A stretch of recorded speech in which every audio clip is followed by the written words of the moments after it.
This segment of DelmarvaLife is sponsored by TidalHealth.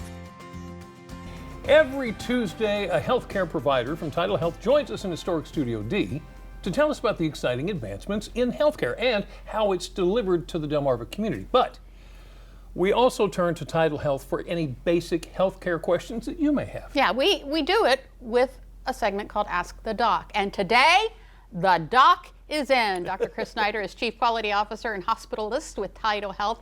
He is also known as Dr. Taboo on the podcast Get Well Delmarva. Welcome. Yeah, thank you. Yeah. So I love Ask the Doc. That's fun. Because no question is off limits. But we have some that are kind of serious in nature, actually. The first one is one I've been hearing a lot about, and that is colorectal cancer in young people. There's been some reports that younger people are getting colorectal cancer. Oh. Is there something our young people should be doing? Are there symptoms they should be looking for?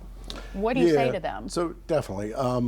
Personally, my wife had colon cancer at 40, so I've been kind of loving the recent literature and tools that we have. Okay. Low risk patients really can do a mail away, believe it or not. It sounds kind of weird. Mm-hmm. But you can use Cologuard, for example, and do screening. It basically tests the stool for blood and DNA associated with colon cancer. So kind of a cool test, good screening.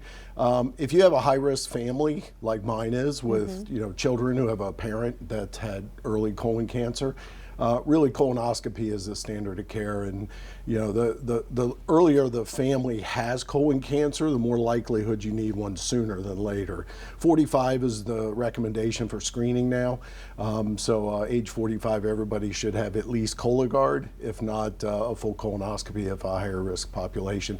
Looking for bleeding, weight loss. Again, anemia, which we do annual blood work for, looking for your blood counts to be low. Right. We look for other causes of it too, but colon cancer is probably one of the primary areas in your 40s. Wow. And I mean, and have you seen it in 20s and 30s? Oh, absolutely. Yeah. Unfortunately, yeah. There's diseases called familial adenomatous polyposis.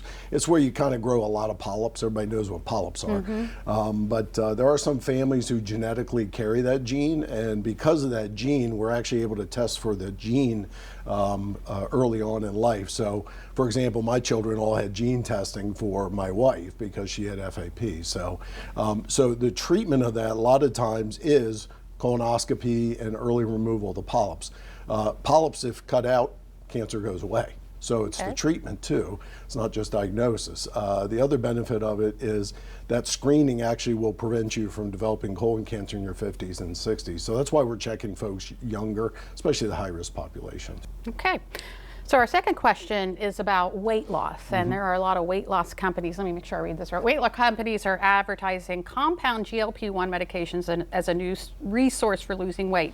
Are these medications safe for people who don't have diabetes? Yeah, so kind of an exciting class of drugs developed for diabetes. Okay, so in the first end, it showed cardiovascular risk reduction using these drugs in addition to other medications. So it's usually an add-on drug that endocrinology and primary care doctors use for diabetes. But FDA has also approved it for obesity because in that population we see weight loss. So if your BMI is high, and you know how you do your BMI, Jimmy? Height times weight. There's a calculation. Just Google it, BMI, right? And you put in your height and weight. Okay. It'll tell you if your BMI is greater than 30. Really, 27 is where the studies were done. If it's greater than 27, there is an indication to utilize GLPs for weight loss. They are showing some cardiovascular benefits with that also in the new studies, but still a lot of evidence out there needs to be done. The dosing is kind of sketchy with, up or down. Side effects are usually stool related. Pretty high side effect rate too, about 15-20% of people have stool related side effects. So the drug can have some tolerance issues, but wow, what a kind of a cool drug, and the weight loss is significant. And real quick, we want to go over, you got your podcast, your Dr. Taboo. Love it. How can we hear that? Well, you go onto our website, and you know, the podcast really is kind of interesting. It's like Ask the Doctor here. So we get some kind of cool emails and things. I do it with a producer, and we just have a conversation about these really hard to talk about issues. So, and conversations about suicide, conversations about, you know, menstrual changes, and colon cancer, and how you deal with things.